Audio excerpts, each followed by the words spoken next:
past you. Liquid. You're not going any farther. What are you going to do? Take on a hind with your bare hands?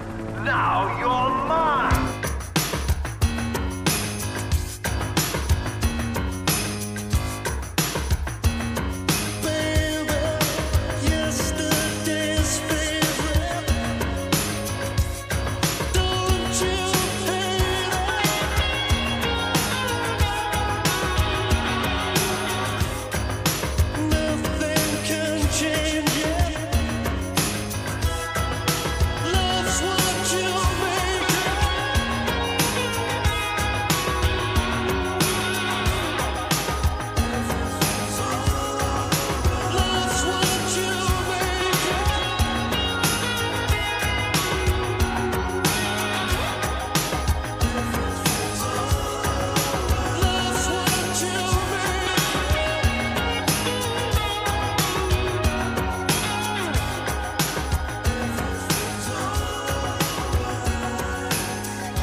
For the first time since the start of Metal Gear Solid, Solid Snake finds a reason for his existence: to save Meryl's life.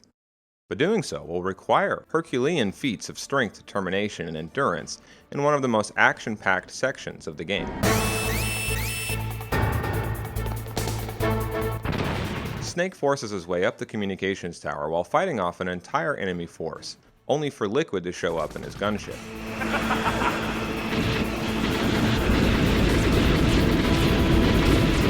Snake must then quickly rappel down the face of the tower and head back inside, to find the Stinger portable homing missile. But after blowing the hind out of the skies, you have to navigate the vertical maze of the communications tower interiors before being jumped in the elevator by an elite squad using stealth camouflage. Emerging back out into the cold, all that remains between you and your objective, the housing bay of Metal Gear Rex, is a single snowfield. But in that snowfield, a certain female sniper is laying in wait. Crossing it will take paying a toll of blood.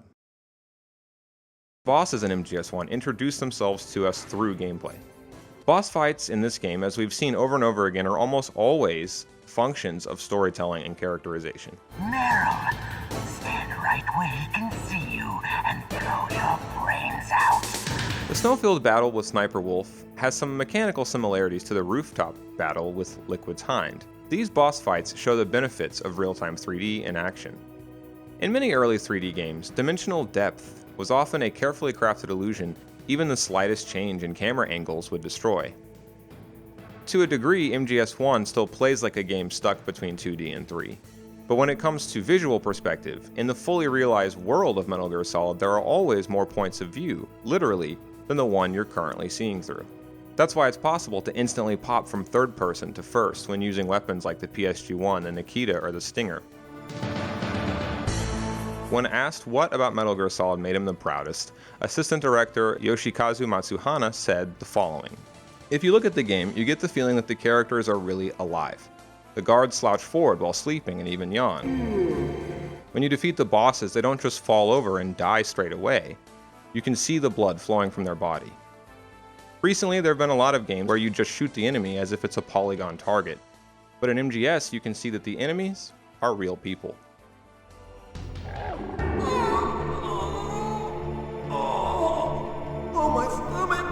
This was one of the first video games to make human psychology an integral consideration to every one of its elements. Not only do characters suffer from mental distortions like Otacon's possible Stockholm Syndrome to Solid Snake's PTSD, the emphasis for the entire game design model is on using the medium to directly put the player subjectively into the world of the game.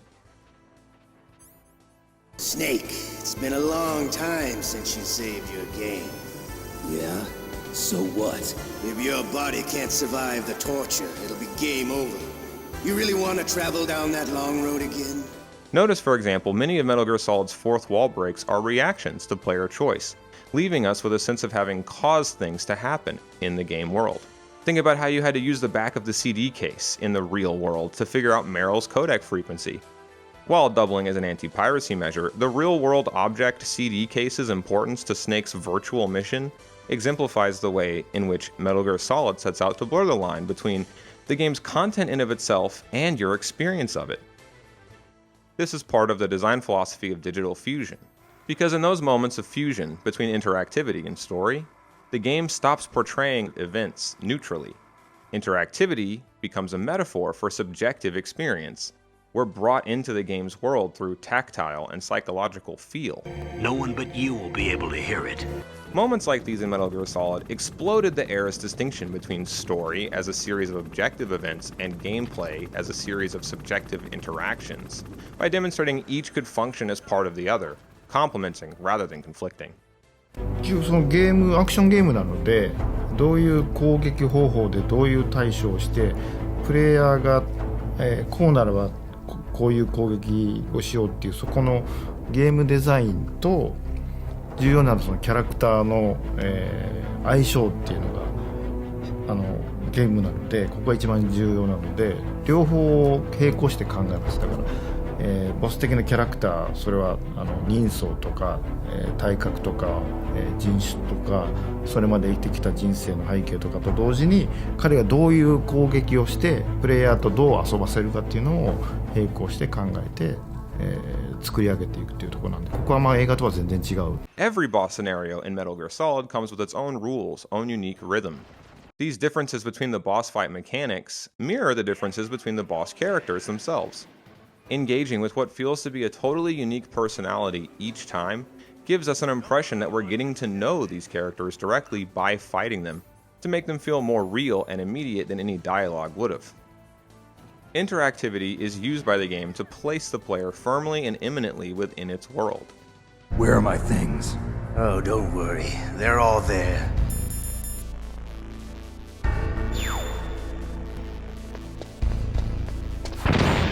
That was a close one, Snake. Ocelot. You'll pay for that. Instead of obvious villains that we come to hate, KCE Japan try to write ambiguous antagonists that we can sometimes find ourselves respecting, if not even outright rooting for. The terrorists in this game are the equivalent to the criminal characters from classic existential crime cinema like Scarface or Little Caesar. Power and agency can be used just as much for benefit as for harm. A figure who means hero for one will be the same figure who represents villain for another. MGS1 makes the radical suggestion that there is no such thing as an absolute enemy.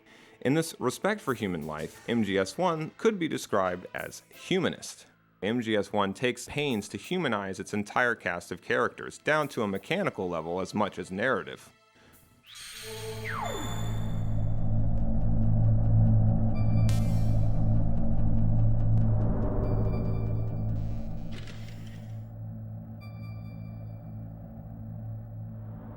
Putting this much emphasis on subjectivity is strange for a game that's just as invested in an objective, deterministic model of reality. You might even say tension between the objective and subjective is fundamental to Metal Gear Solid. We can't tell what's happening inside. So someone needs to penetrate, gather intelligence, and report back. Sounds like a spy movie.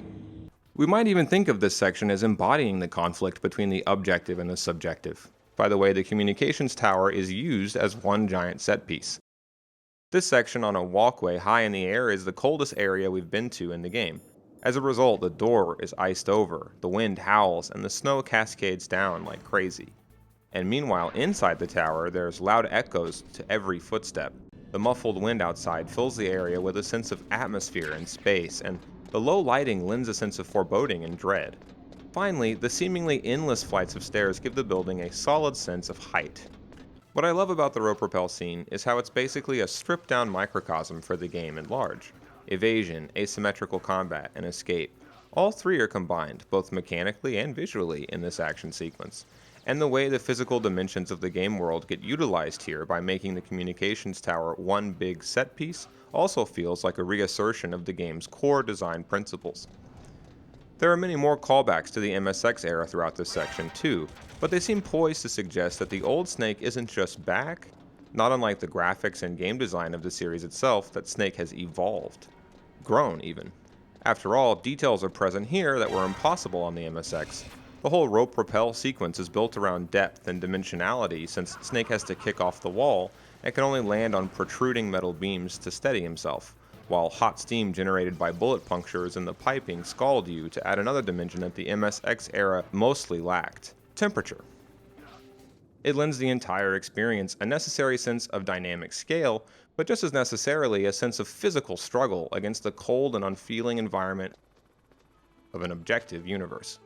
Snake's determination throughout this section is just one of many examples of something that we don't just see, but directly experience and participate in throughout Metal Gear Solid. Once you give up hope, it's all over. That's when you can't do anything right. Despair leads to death, you know. You've got to believe. If you believe with your whole heart, you will succeed. So, the snakes finally come out of this hole. Are you ready now, my brother? Why are you calling me brother? Who the hell are you? I'm you. I'm your shadow. What? Ask the father that you killed. I'll send you to hell to meet him. How can two brothers enter a mortal battle? Doesn't that directly go against our drive to pass on our genes? Well, maybe there's more to life than what's written in the destiny of our DNA. After all, despite being twins, the snakes have different accents, different philosophies, and different psychologies. They seem to be living proof that nurture is as much a part of humanity as nature. And they also seem to demonstrate that things are in fact not so set into stone by our genes. Here's a photo of him. Pretty shocking, huh? His skin tone is different, but otherwise you two are exact duplicates. Why did you look so surprised when you saw my face? Because you look just like him. The twin snakes should be as identical inside as they look outside. Yet they aren't. Even if objectively they share the exact same genes, subjectively they couldn't be more different. Liquid? No, you're not. Their interpretations of the world couldn't conflict more. I don't want to be mistaken for the leader of the terrorists. Upon besting Liquid in the Hind, it is now Snake who towers on high, as Liquid falls like Icarus to Earth. But notice his callousness at the prospect of having just committed fratricide. That takes care of the cremation. Yes, he's heroic, but he's also a remorseless killer. MGS1 does not allow one without the other. The central question of MGS1's plot is whether or not people are truly free. Whether we are in some sense fated to be who we are due to our genes or our culture, due to events in the past that we can't change. The strongest soldiers don't become what they are by acquiring their skills through training or experience. We now know that hereditary factors are far more crucial for creating superior soldiers. Memory is stored in DNA? We're not sure, but we know that a person's genetic fate is determined just by the sequence of the 4 bases in their DNA. But this game embraces contradictions and ambiguity. With my personality, I don't have too many friends. That's what I trust about you. It's what makes you human. Sorry about before. I wasn't sure if you were one of the good guys. Setting out to not only say, but demonstrate firsthand something deeply philosophical about the inherent contradictions and multiple interpretations that are everywhere in life, and the inescapability of the struggle to work out for ourselves what any of it ultimately means. Even if everything is decided ahead of time, Metal Gear Solid does not seem to support the idea that we should give up on trying to live life on our own terms, or give up on staying true to how we see the world, even when it appears to be directly contradicted by the views of others or by so-called objectivity. Even if we're doomed to fail from the start, truly living a full life requires an act of faith. Because meaning is not the same thing as truth. The truth of water is H2O, but its meaning depends on the eye of the beholder.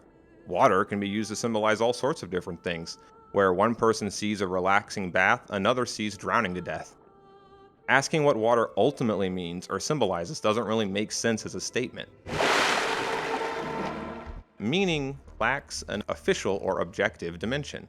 What we make of the world is up to us and our choices of how to interpret it, not up to the world itself to tell us how to think and feel about it. You think my life is some kind of a joke? Snake, I just want to give you back your purpose in life.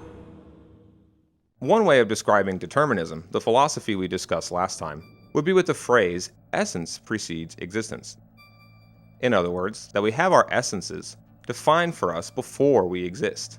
But even if everything is decided ahead of time, determinism may just describe the underlying mechanisms of reality. It may say everything about the how of life, while saying nothing about the why, nothing about what truly matters for human existence, nothing about what it truly means to be alive. Because human beings create meaning. For us, we exist before we have an essence, and it's an essence that we decide for ourselves. I've just described the philosophy known as existentialism, which can be condensed into the phrase, existence precedes essence. What existentialism entails is simple. Human life has meaning because it is subjective. Roughly, in existentialism, life isn't about facts, it's about interpretations. Subjectivity. We are cursed with the responsibility to decide for ourselves what anything means. We are, in the words of one of the philosophy's creators, Jean-Paul Sartre, condemned to be free. While there may be an objective reality with objective events, there is no one objective way of rationalizing together all the possible interpretations of them. There is no single right answer to questions like, how do you live? How do you interpret? And what do you fight for? This means that any interpretation you take will be at bottom a leap of faith, as well as the ultimate expression of who you truly are. And we can see existentialism everywhere in Metal Gear Solid. The entire game is a struggle between conflicting interpretations, a battle among wills. Let's look at some of the characters in Metal Gear Solid to illustrate its existentialism. Naomi was forced into a life of never knowing where she came from. But the way she interpreted this burden is what led her to become a geneticist, not the burden itself. She thinks that genes contain the objective truth of human behavior, without realizing that it was subjective interpretation that led her to choose that conclusion over any other. How we choose to interpret the world is an act of self-expression and self-actualization, and that's what makes it a leap of faith. You can't know you were really right or wrong because there's no such thing as really right or wrong. Right or wrong are meanings and interpretations that human minds impose on reality, not the other way around. We can't get out of the fundamental struggle that is defining for ourselves what life's all about.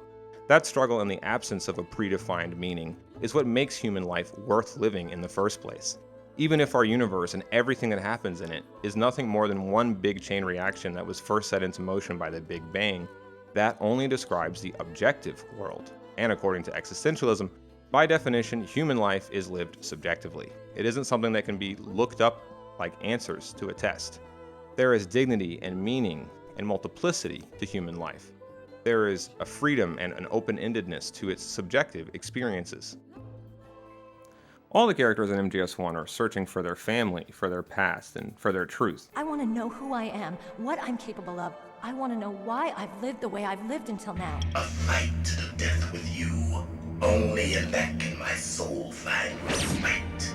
I became a scientist because I wanted to make robots like the ones in the Japanese animes. Really, it's true. But you are different. You're the same as us. We have no past, no future. We live in the moment. That's our only purpose. Snake began Metal Gear Solid without any real sense of meaning or purpose to his life. I'm the pawn they sent here to save your worthless butt. In that respect, in the beginning, Snake was effectively blank, subjectiveless, just a hollow vessel for the player to reside within. You might even say that Snake's existence preceded his essence. I've never fought for anyone but myself. I've got no purpose in life, no ultimate goal. Come on. It isn't until Meryl is wounded and captured that Snake discovers a reason for living, an essence, a meaning. Since when did anybody's death bother you so much? Naomi, it's true that Snake has killed a lot of people, but that doesn't mean he doesn't have a heart. It's okay, Colonel. She's right. And it's only then that he starts to become his own character, somebody living a full life with their own motivations and passions and personality. Don't shoot! It's me, don't shoot! It's me, Snake! Consider this iconic scene between Snake and Otacon. You're incredible. Like a movie hero or something. No, you're wrong. In the movies, the hero always saves the girl. You mean Meryl? Sorry. Forget I said anything. Snake, there's something I've really got to ask you. It's why I followed you up this far.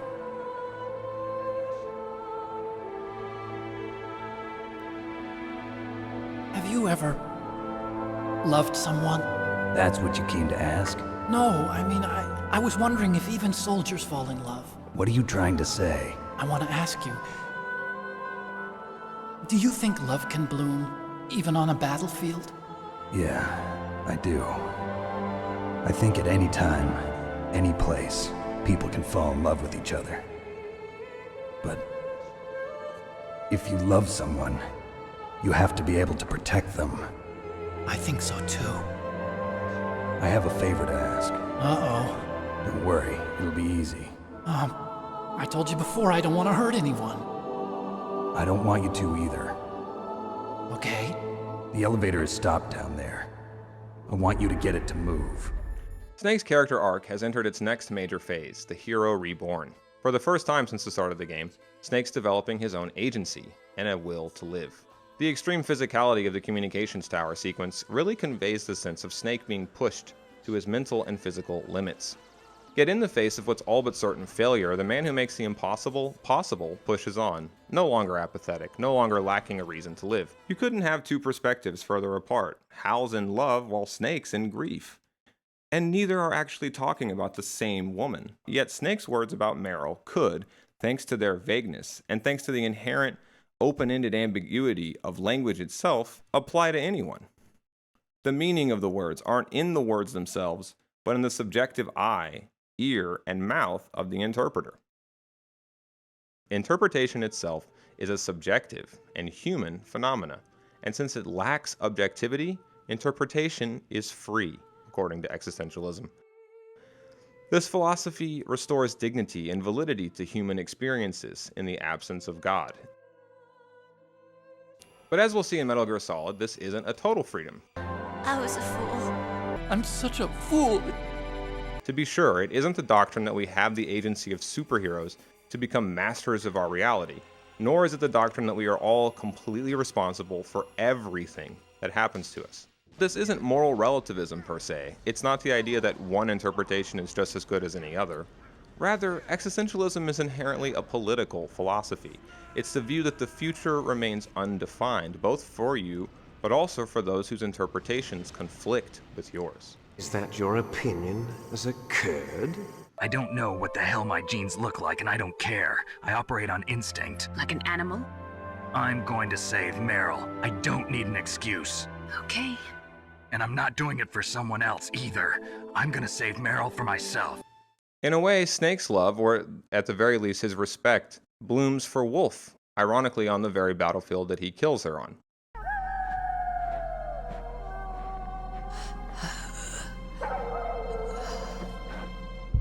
I waited for this moment. I am a sniper. Waiting is my job. Never moving a muscle. Concentrating.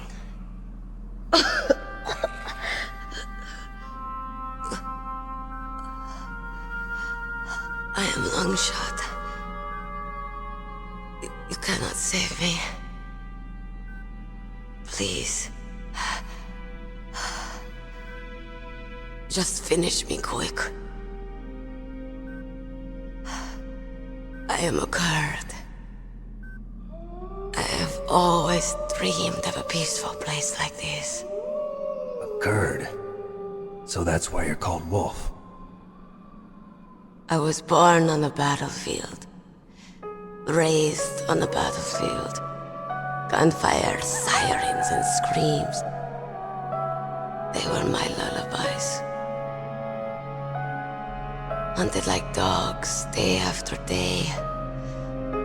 Driven from our ragged shelters.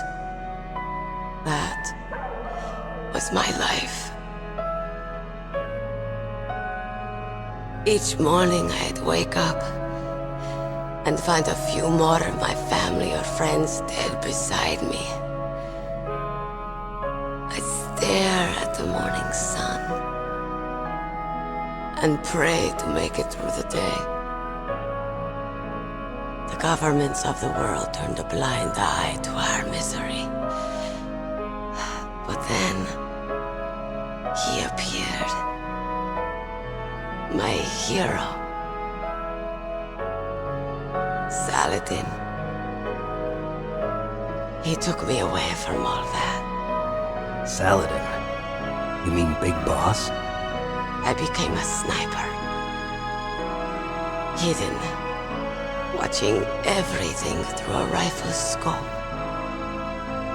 Now I could see war, not from inside, but from the outside, as an observer. I watched the brutality, the stupidity of mankind through the scope of my rifle. I joined this group of revolutionaries to take my revenge on the world. But I have shamed myself and my people. I am no longer the wolf I was born to be. In the name of vengeance, I sold my body and my soul. Now I am nothing more than a dog. Wolves are noble animals. They're not like dogs. In Yupik, the word for wolf is Keglenek, and the Aleuts revere them as honorable cousins. They call mercenaries like us dogs of war. It's true, we're all for sale at some price or another, but you're different. Untamed, solitary. You're no dog. You're a wolf. Who are you? Are you Saladin? Wolf. You spared Meryl's life. She was never my real target. I don't kill for sport. Rest easy. You'll die as the proud wolf you are. I finally understand. I wasn't waiting to kill people. I was waiting for someone to kill me. A man like you. You're a hero. Please, set me free. Criminal protagonists often inadvertently emblemize existential values. As many critics and academics have observed, the mobster character arc of encountering an absurd world, rising up to challenge it with a code of their own, and inevitably failing to make that rebellion into a permanent victory, plays out in an existential logic. The same logic's at work with Sniper Wolf, who we respect not despite her dangerousness, her inherent threat to the status quo, but because of it. One example of a very ambiguous word that gets used a lot here is hero. Note the ironic absurdity of the tension between the different senses of that word that are spoken about Snake throughout this section. You're incredible. Like a movie hero or something. I was waiting for someone to kill me. A man like you. You're a hero. Is he a hero or a remorseless killer? With Wolf's death, that question's wider open than ever. Sniper Wolf believed that from the distance and visibility of a sniper's scope, that she could see the world as an objective observer. But what she took to be objective was in fact motivated by one of the most subjective drives of all, revenge. Tragically, much like Oedipus Rex, Sniper Wolf realizes the truth too late. Wolf knows she had a choice in how to interpret her situation, even if being born as a Kurd gave her no choice in being denied a homeland and damned her to a childhood of war and bloodshed. She chose revenge as her purpose in life, in terms of how she interpreted her situation, and as a consequence, that revenge blinded her from seeing what Wolf was trading away in the process. This is the perfect illustration of existentialism. Our choices define us by their consequences, whether we realize what they will be or not. Our interpretations matter in what happens in our lives, in other words. But just to highlight the fact that it was a choice that Sniper Wolf was making, there's a subtle moment near her death when she seems to finally confirm all of Hal's faith in their love by calling out for him, when, in reality, she's choosing what she's always chosen, the gun. The Sniper Wolf death scene really exemplifies this game's existential humanism The respect given Wolf and the empathy with which even Snake demonstrates for her gives her life meaning to become much more than just a boss to defeat. A sad story. We shouldn't have turned our backs on the Kurds after the Gulf War. Listen, we're not responsible for her choices. Everyone decides their own fate, no matter where they were born. Words like fate, karma, it's just an excuse for giving up if you ask me. I don't agree with you. Maybe if she hadn't been born on a battlefield, she might have had a happier, more fulfilling life. She might not have turned into a killer.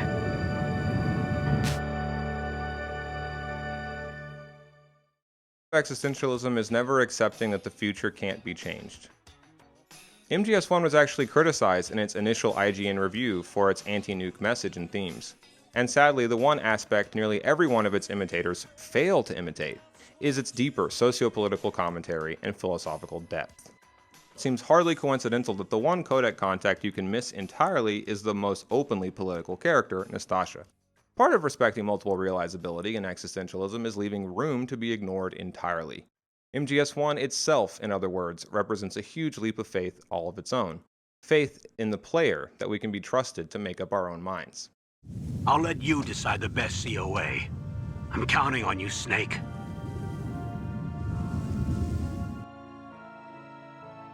Life, as we discussed in episode 3, isn't in fact about uniform repetition, or mindlessly carrying out scripts that were written for us in advance. Life is about much more than just passing on your genes. Life can only exist in the first place on a biochemical level thanks to change itself, thanks to mutation, selection, extinction, and evolution. We may have no say in the things that happened yesterday or in how yesterday shapes how we see today, but whether by exercising the freedom of our wills, the freedom of interpretation, or just by fulfilling our destinies, we do have a role to play in shaping what happens tomorrow. Whether or not Metal Gear Solid was destined to revolutionize this form from the start, or whether it achieved its landmark successes purely on its own merits, is open to interpretation. But either way, we'll never look at games the same.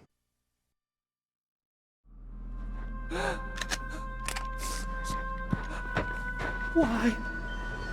Why? I loved you.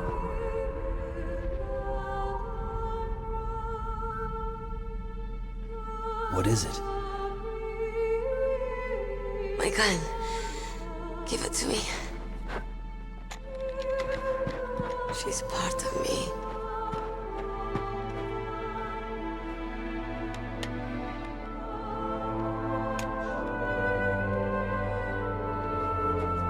Everyone's here now.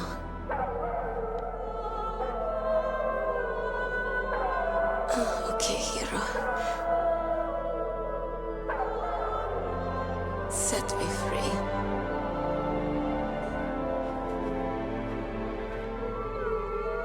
Goodbye.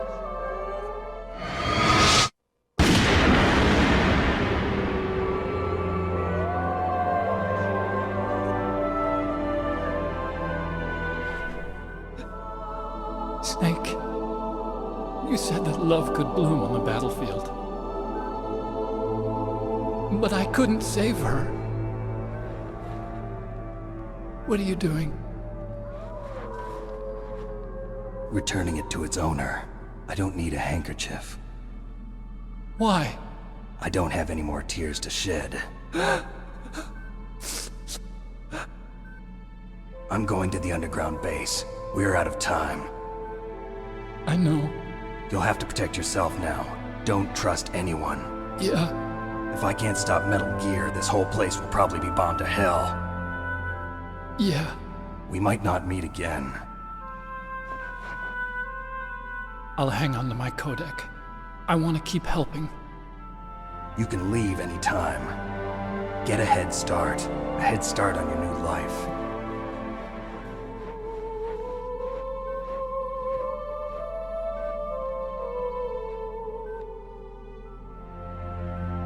Snake! What was she fighting for? What am I fighting for? What are you fighting for? If we make it through this, I'll tell you.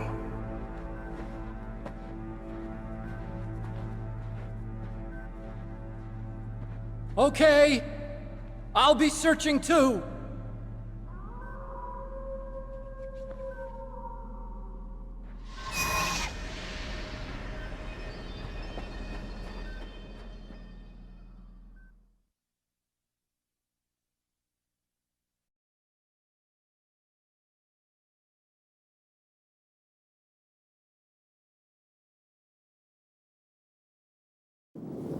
Don't forget to save your memories of me, too. Can't save memories even on that system of yours. Memories are fragile things. After you reduce them to binary numbers and send them through the air, they're not memories anymore. I wouldn't be so sure of that. There's nothing my system can't do. Memories aren't just sounds and pictures. They exist somewhere between the sounds, between the picture. I don't get it. Anything can be done digitally. If that's true, why don't you go ahead and try to save what I'm thinking right now? I can't save that type of thing. You have to put it into words at least. That's right. And that's what memories are. Wordless. I don't know about that. No matter how far data technology advances, you'll never be able to penetrate the human heart. You're wrong. It's just a matter of time. But first you have to try to understand human emotions, Mei Ling. And how do I do that? You have to allow yourself to fall in love with someone.